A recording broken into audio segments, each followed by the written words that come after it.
So yes, my mic is working, and Rinpoche.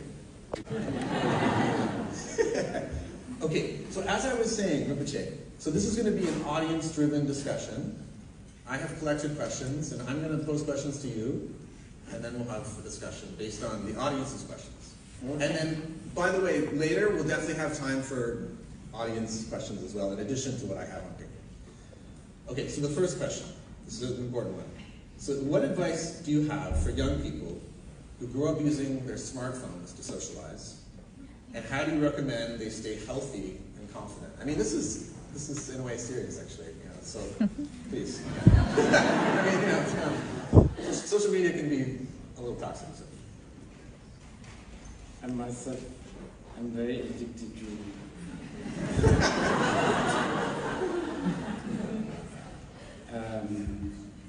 I think they call it what? News junkie? You're a news junkie. Yes, like in the morning when I go to the toilet.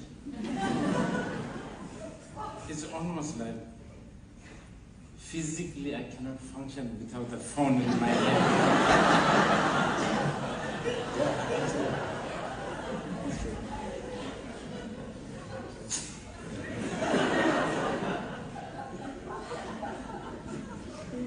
What was the question? So the question from an audience member is, what advice do you have for young people who grew up using their smartphones to socialize with one another? And how do you recommend that they stay healthy and confident? So it's really about how do you stay confident, healthy, given the influence of social media? As much as I have so much temptation to sort of tell you I know a trick to overcome this, I have to say,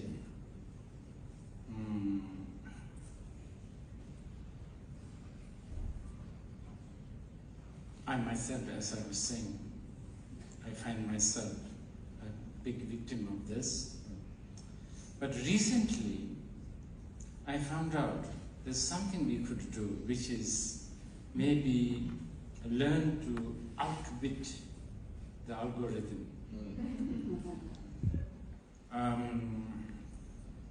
You explore some other channels so that the algorithm gets so confused. What's this person liking? You know? So that's one thing. Because, of course, I mean, I would, you know, if I tell you, don't use social media, don't look at phone, don't look at computer, whatever, that's not going to really work. Yeah. That's not going to happen. We will end up doing it. So might as well do it from all angles. But I have to say something. I can read mental health in the age of artificial intelligence. Yeah. I'm really happy that people are beginning to talk about mental health. Just about when I was growing up, like in my, 20s, people don't talk about mental health, I mean, generally. And as a Buddhist myself,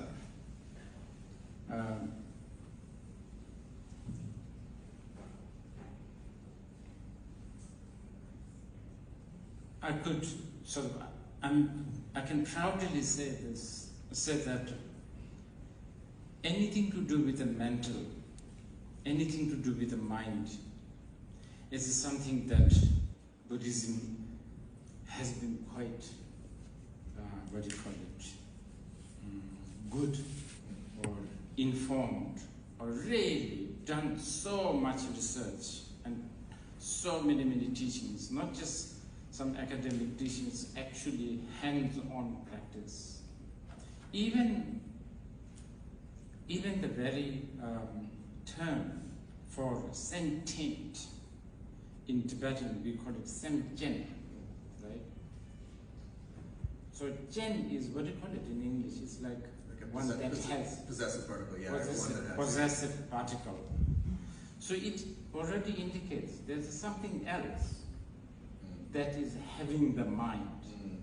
And that alone, I think if people can pay some attention to, could really, if not help, at least know some symptoms. Now the other part of our discussion, age of artificial intelligence, that's, and I don't want to pretend that I'm experienced with this. I'm exploring. Anyway, going back to your question, I'm going round about. Simple answers, I really don't know. I think we need to just be very mindful, and way to be mindful, I was already sharing you earlier. Maybe learn to outwit certain algorithm that is attacking us. And that, I could say, is in some sort of form of mindfulness. To outwit the algorithm. Yes. Yeah. Because even in even the classic Buddhist teachings, contrary to what people think, people usually, whenever they talk about vipassana or the shamatha, they always associate this with something to do with sitting, something to do with like being calm, closing the door, I don't know, ringing some bell, etc. But especially in the context of vipassana, vipassana is really an art to outwit the habit, isn't it? So, because what the habitual pattern does is it veils the true nature of your experience of the phenomena, etc. And if you can outwit, if you can bribe your habitual patterns, which the Buddhists do.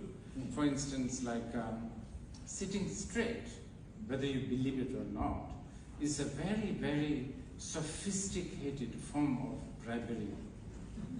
Because it makes you feel that you are doing something very serious.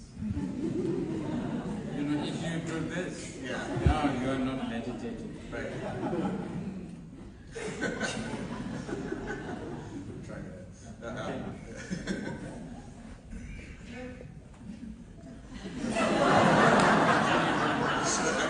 Thank you for saying that. That's very helpful. Okay, well, second question. So this is again from one of the attendees. So the question is, it starts, my niece is very talented, but she has serious depression and has stopped attending school. So she's telling us what she's dealing with right now. And she says that she and her family don't know how to deal with the situation. Could you give us some advice on how to help people who are facing depression? Do you sort of collect these questions? Yeah. So when audience members, when they reserve their tickets, Were there some easier questions?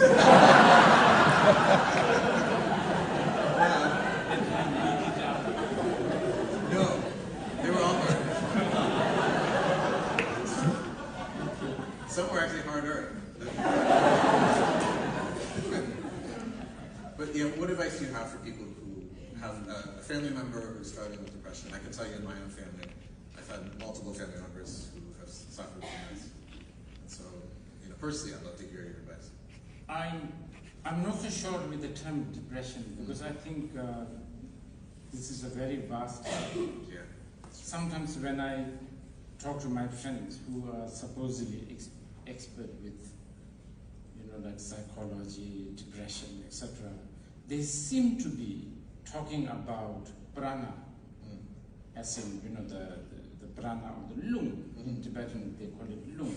Now, in that case, I think there's a lot of things that we can do, such as breathing exercise, of course, but even even changing an atmosphere, such as, let's say you have a flower vase somewhere in the middle of the living room. Why not put this in the middle of the toilet? No, I'm serious. Because the lung, the atmosphere, now I'm not talking about geomancy here, Yeah. feng shui.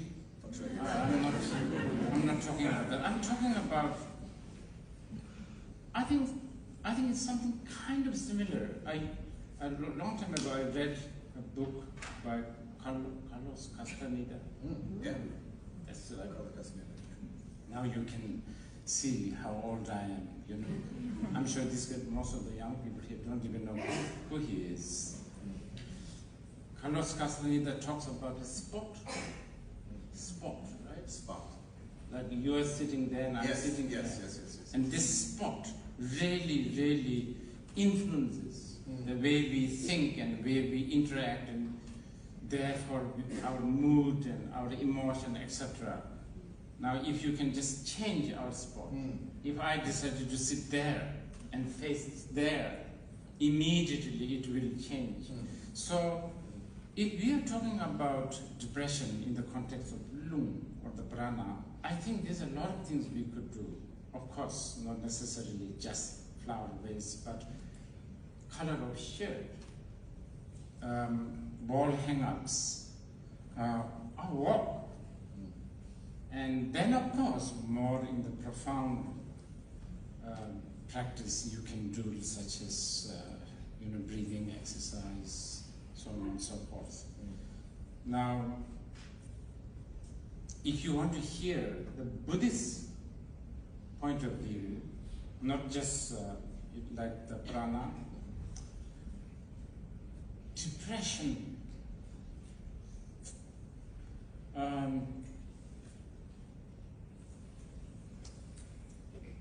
Then I think it gets really complicated, because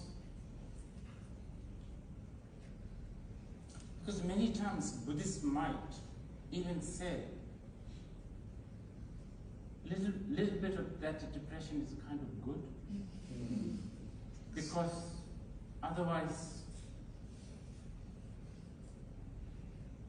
I think Chogyam Trungpa Rinpoche calls it genuine heart of sadness. I think he called it. And in the Prajnaparamita Sutra, boom, boom. Yeah.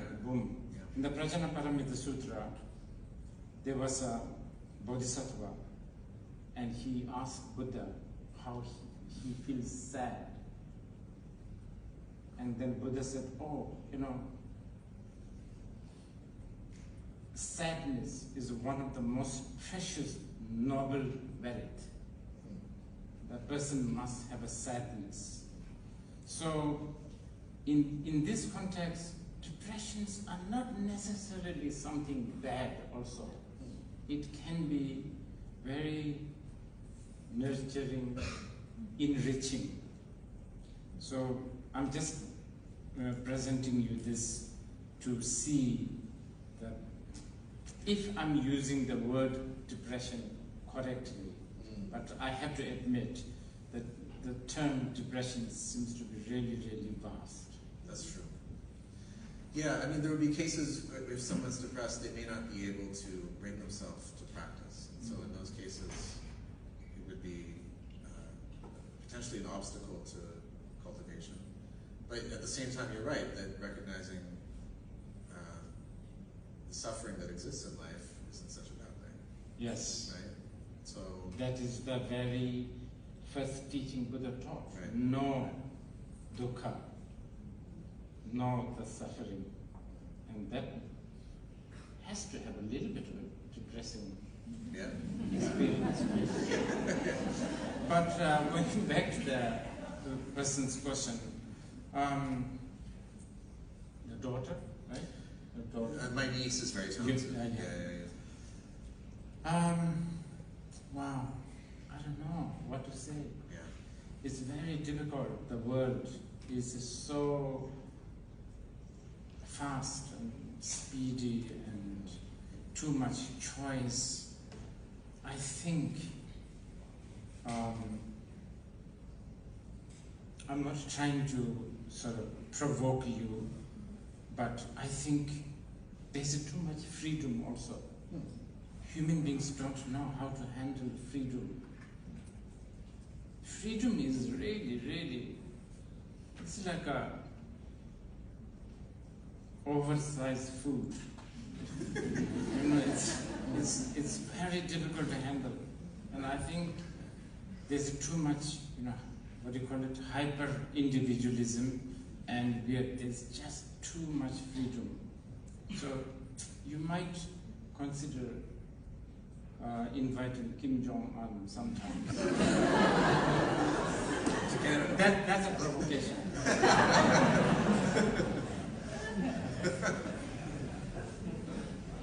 Okay. That would be quite a visit. It might straighten everyone a little.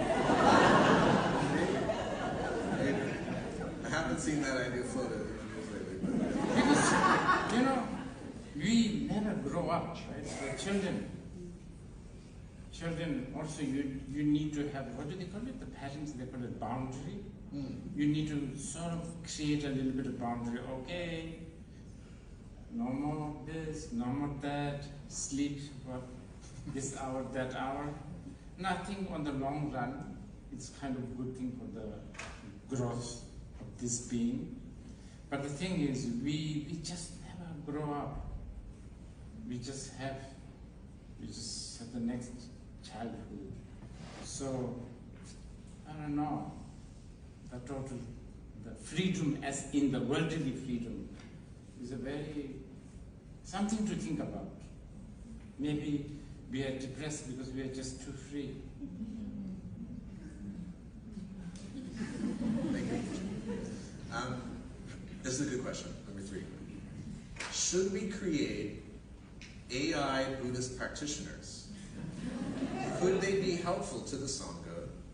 Could they be spiritual friends to help us in our Buddhist practice? I have to say, artificial intelligence is not, it's something that I know nothing of, but I have no choice, but I have to learn. I need to know. So I have been reading and listening.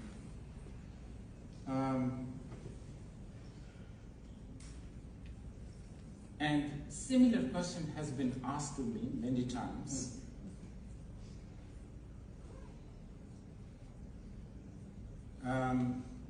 Now, so in Buddhism, there are a few different sort of method or a school or a tradition, such as Mahayana and Vajrayana. Now, and the Sherpakayana or the Theravada tradition. Now, if the AI has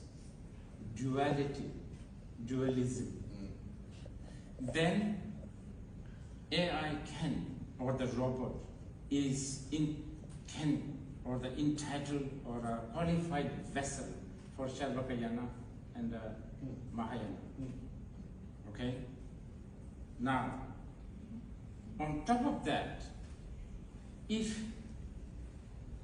artificial intelligence can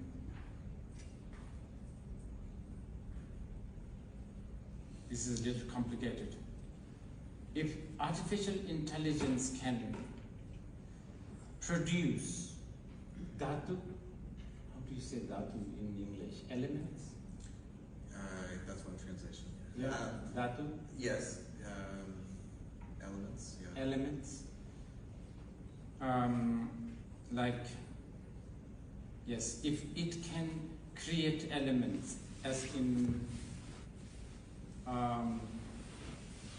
actually I'm even talking about a physical element, then this artificial intelligence is not only qualified as a student of Sherpakayana and Mahayana, but then it's also qualified as a Vajrayana student. Yeah, so, but I somehow just, in Buddhism we talk about 4 different kinds of birth. Yeah. One of them is called miraculous birth. Yeah. So sometimes I could see an AI being can miraculously appear. You would classify Maybe, AI as a miraculous maybe. But beyond that, for now, I think artificial intelligence is just imputed data by us. Right. So maybe there's a long way to go.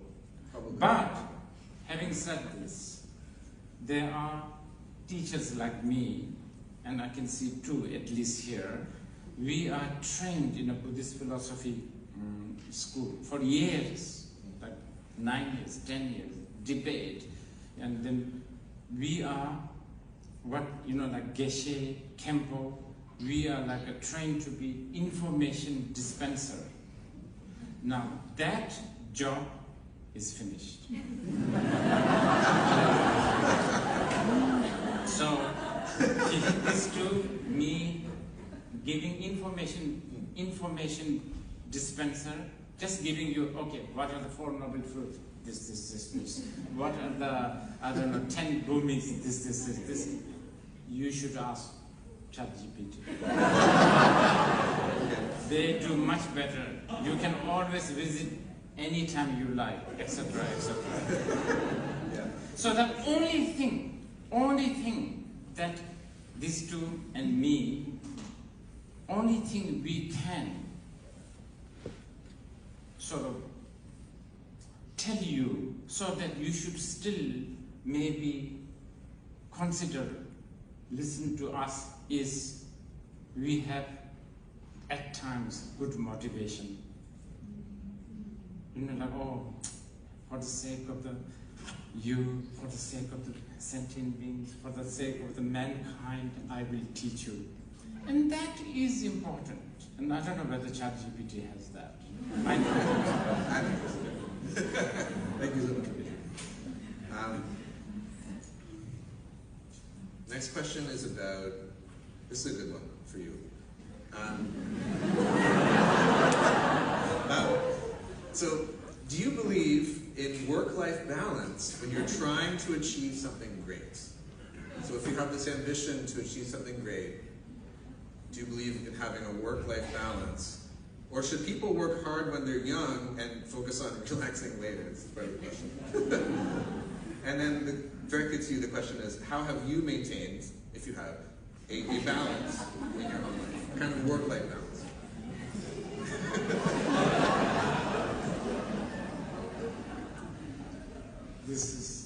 I'm really bad with this. Really,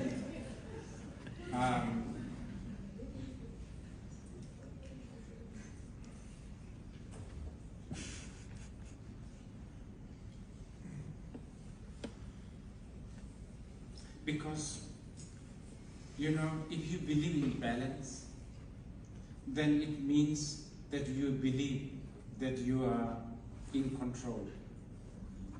Right? Oh, I'm going to make it balance. It's just not going to happen like that. Tomorrow is, I don't know what's going to happen. I have some plans. Or my plans are really long. It goes sometimes to 2-3 years. And that is actually quite depressing. Over 84,000. Things like 100 years. Things like April 2027. That's so depressing because you're already using up a time that hasn't even arrived. And not only that, schedule is I think, Buddhists talk about all different kinds of suffering. I think schedule should be very much on the list. One of the kinds. It's really bad.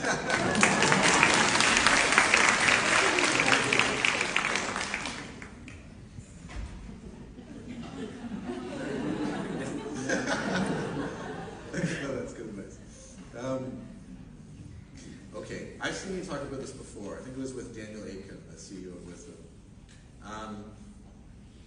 So I think I know what you're going to say, but maybe I don't. In what ways do you think AI is good or bad for the future of Buddhism? Okay.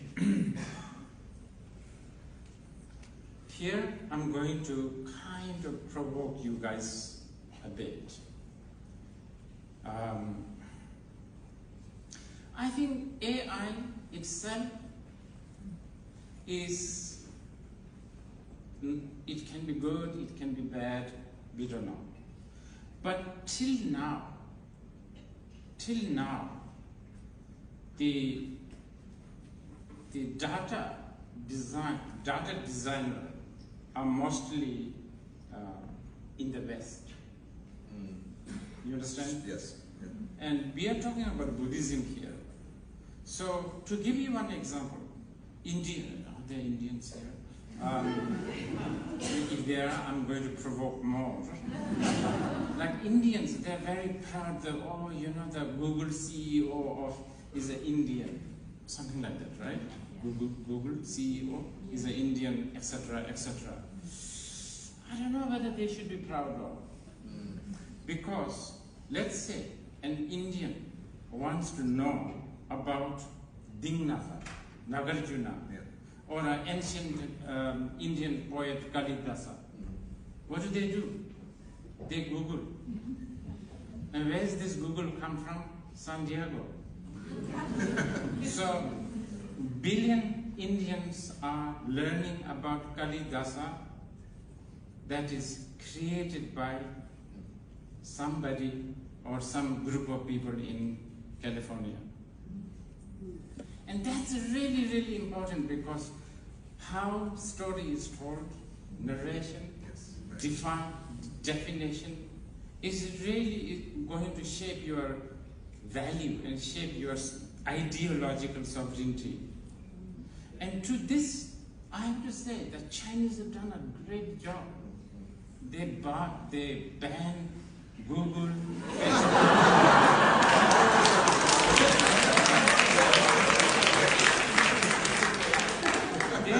they have their own something to buy too.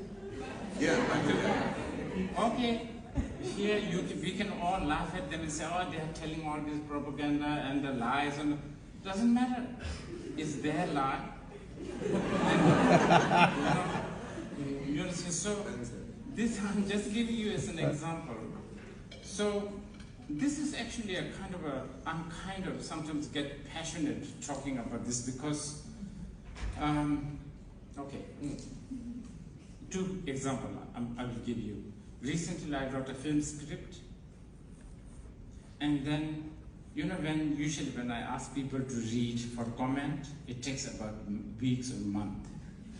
I put it on ChatGPT, 30 seconds. And point by point, you know, really give you a summary and, suggestions, etc. Really good. But then you sit down and look. And then the formula that they use to criticize or judge my script is based on Hollywood. So this is where somebody like myself, who wants to sometimes tell my own stories, that has got nothing to do with the Hollywoods, you know. So that gives me a little bit of doubt. The other example, this might amuse or provoke you again. I recently asked ChatGPT to write a really nice praise to Vladimir Putin. And ChatGPT said no. And to me, this is wrong. Because that means there is a bias. It's really interesting. It's an interesting example. Yeah. Thank you. Putin and Kim Jong-un.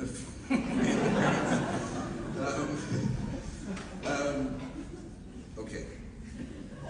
We're actually going to shift to audience questions soon. I have one more question, but if you have questions, I think we might be able to have people sort of line up a little bit on the stairways if we have mics. Anyway, just to give you forewarning.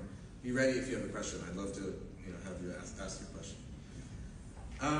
So another question from someone who's here is, they struggle with balancing trying to be in the present moment with preparing for what's to come. And so do you have advice for how to be mindful of the present, but with some reasonable kind of thought to what's coming?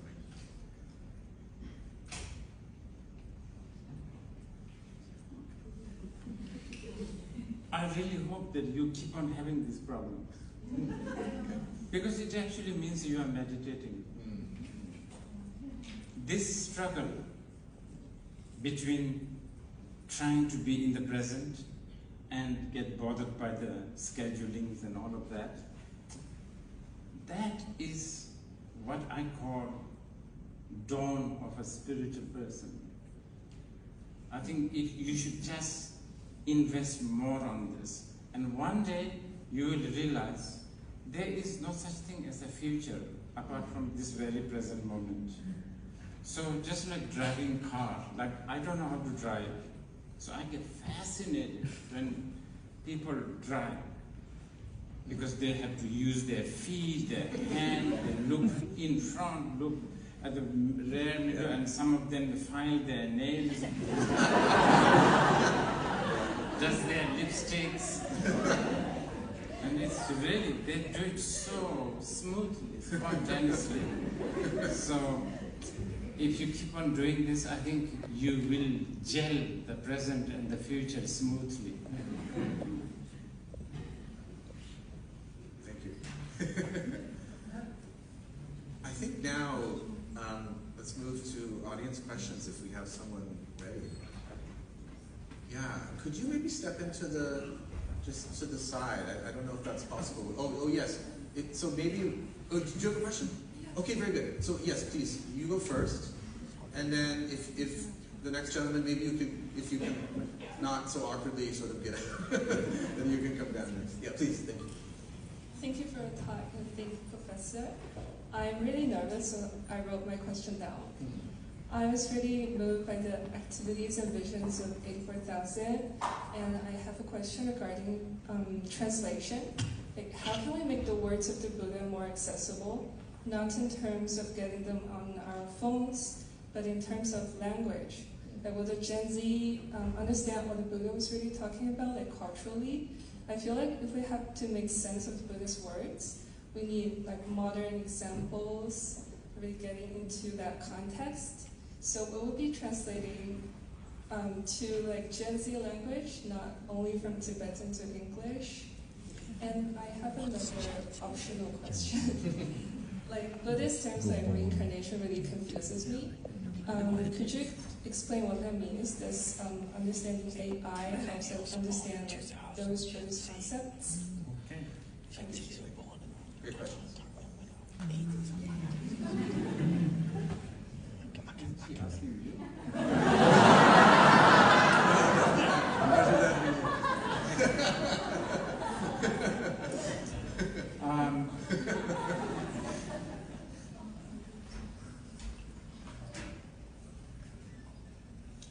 Recently, I asked again ChatGPT to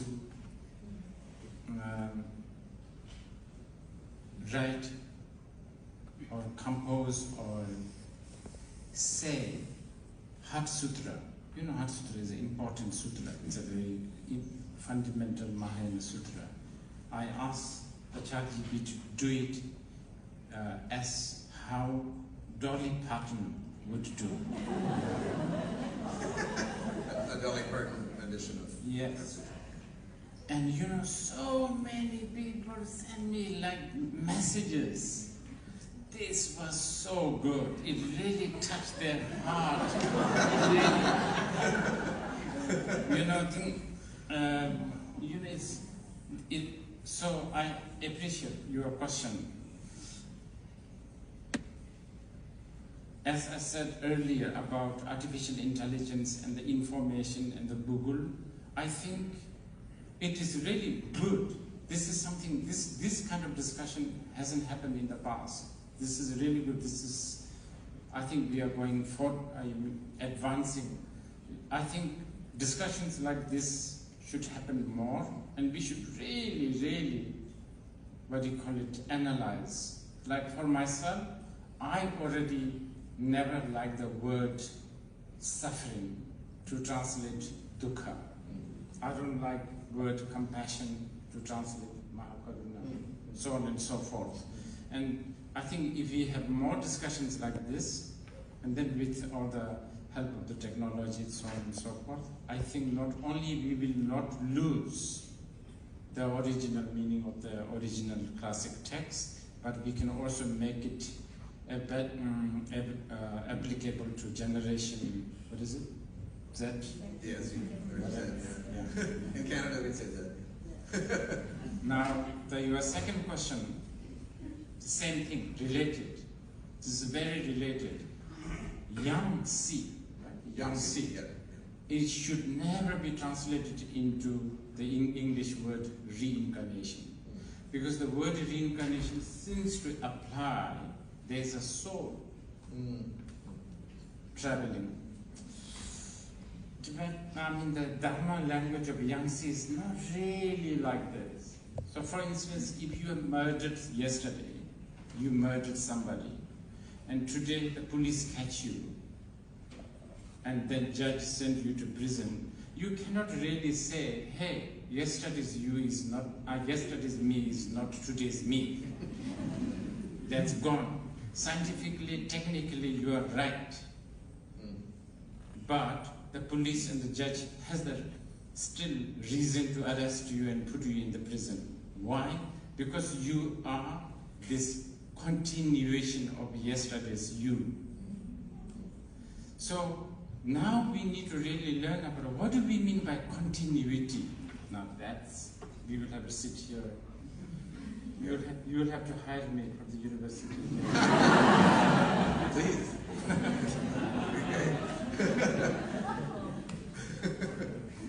Thank you so much. We'll go to this side. Hi, Rinpoche. I have a question. I'm a psychologist and I work in a psychiatric hospital with kids and youth. And I was wondering how to, I'm under the frame of the medical model, right, in a hospital. So how to introduce Buddhist ideas, practices, or ways to approach suffering in an environment like this, where I'm quite limited by the medical model and the hospital system. It's a very difficult project, I think. But I think if, with the help of these people, 84,000, university, study, so on and so forth, slowly, you know, it's like this. I will give you one example.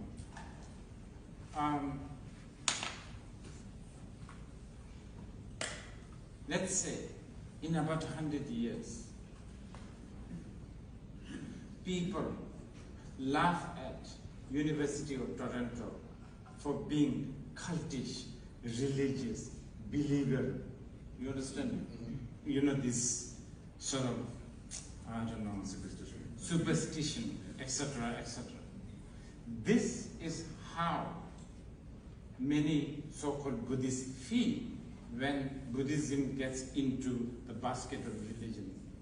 Because like the great Nalanda University, they were the center, like University of Toronto, I don't know, Harvard, where people study about the truth, about mind, about the matter, about, you know, definition of continuity, definition of what is coming and going. There was a guy called Nagarjuna. He even wrote a book about Dhowa Tapa, meaning analyzing what is coming and going. It looks very trivial, but they are so profound. So, I mean, it will take some time, but I think if we pay some attention and if there's a lot of resources, like 84,000, I believe that people will find out And I really think Buddhism has so much to offer, so much. Because one of the big problems in today's world, one of the biggest problems, it has always been the biggest problem actually, is the identity crisis. Right? Identity crisis. And even if you just read Heart Sutra, it's totally taken care of from the root. No nose, no eyes, no identity, nothing. And not even nothing. So, I think, but until then, I think we will have these problems. So we will have to, yes, dilute a little bit, sugarcoat a little bit. I myself have been told many times, okay, Rinpoche, please don't use too much of a Buddhist jargon, make it applicable to the modern world, which I also do, but then many times I don't want to also build too many shallow swimming pool for those who don't know how to swim. To teach them how to swim, shallow swimming pool after shallow swimming pool, and suddenly you are in the ocean. Not good. Not good. Okay. I don't think we'll finish this. No, I was just going to say, so because Rinpoche has had such a busy schedule, he's requested that we wrap up by 8:15, so we won't get to everyone's questions, but we have time for at least one more, maybe okay. 2 more questions. So now we'll go to this side. 10 minutes. It's very fast, Rinpoche. If I have ChatGPT recite mantras for me, will I still get the merit?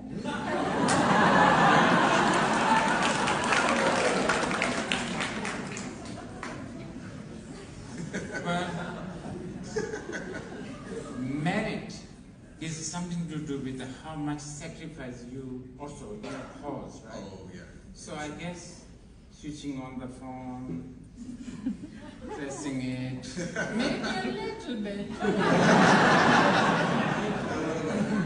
I guess you have to charge. Right. Yeah. Gotta keep it charged. Electricity bills. Yeah.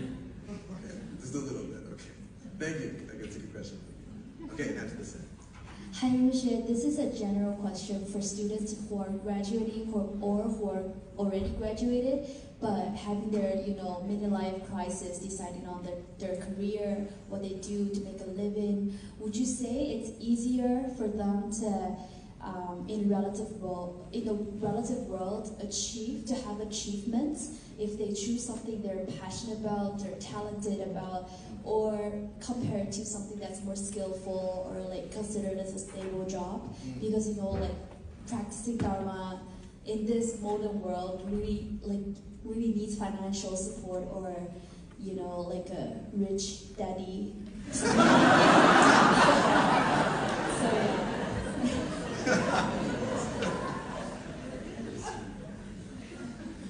It's very difficult. Difficult answer. I have a lot of friends in India, and I have lots of friends in China, Chinese. I mean, not China, Singapore, Malaysia, Chinese. I'm generalizing a lot here. So, one thing, sometimes I feel like, Indians are so romantic, idealist. I think somewhat Westerners are also, democracy, freedom of speech. These are romance, isn't it? These are romantic, these are idealism. Then there's a Chinese, job, saving.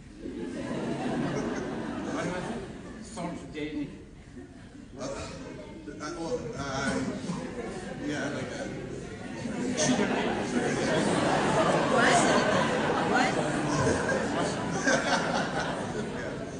All of that. This, you have to balance, isn't it? I think it's really important to have the balance. It's so difficult. I see this with a lot of my friends. you know, you get carried away by idealism, romance, you know, and then, I'm sorry if it is going to offend some of the Chinese here, but I have to tell you that, you know, I have a, you know, I was designing lighting for Mahabodhi temple in Bodh Gaya. So one of my main engineer is an Indian, really good, and he worked in China for a long time.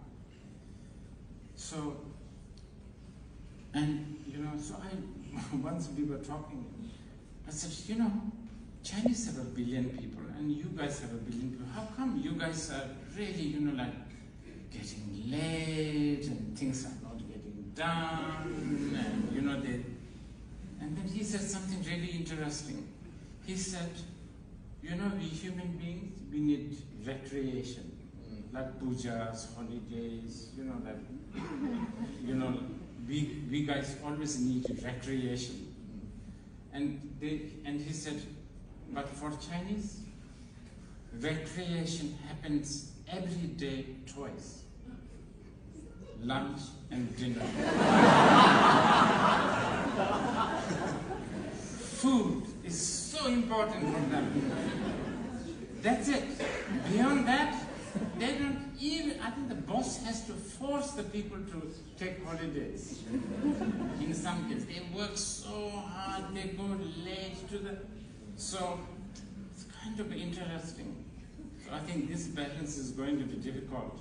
But I think, as I've been telling you, maybe just to hear everything what I said, that maybe needs a bit of a balance.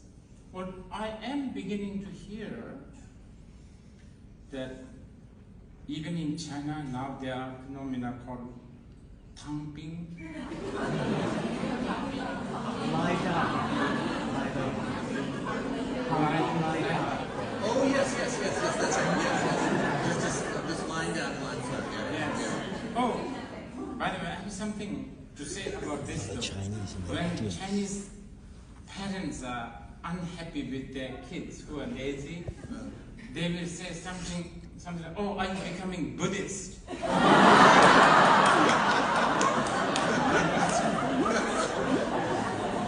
I don't know. Thank you so much, Rinpoche. So we are at the 8:15 mark. I think Songjung is going to come up and conclude. But Rinpoche, yes. Yeah, please. Okay.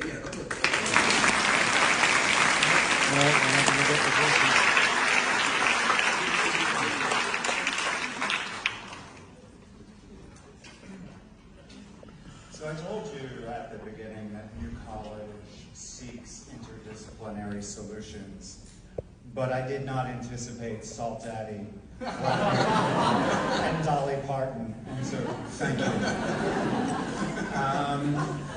Thank you both. And as we come together in reflection, we'd like to offer on behalf of New College Buddhist Studies and the Buddhism, Psychology, and Mental Health program some tokens of our appreciation for joining us in this meaningful gathering. And so first, what I'd like to do is we'd like to begin by sharing the 2025 issue of Upaya, Journal of Buddhism and Psychology. So we have a few other offerings that we would like to give, but beforehand, I would like to give a very, very quick thanks to 3 people who made this evening possible. Fong, Sam, and Alana were pivotal in making sure that tonight's event happened, and I would love if we could just...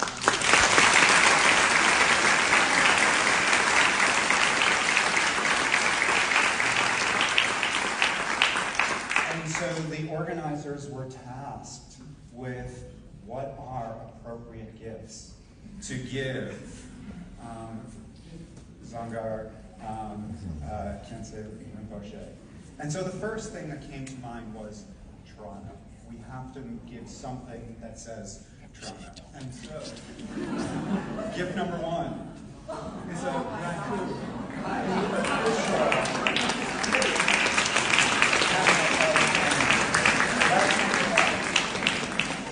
So number two comes also with a request.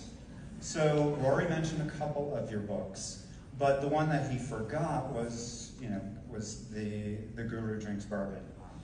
Right? And so, no, we did not give bourbon. No, this is a family affair. But we did.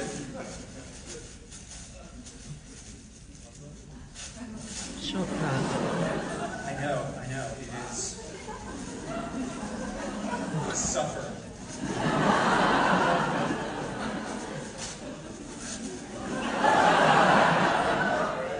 A University of Toronto shot glass.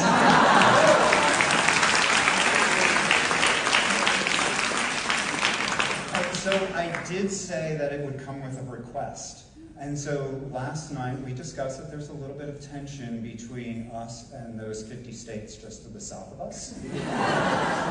And as you likely know, bourbon is an American thing. So our request is that the second edition be the Guru Drinks Rye.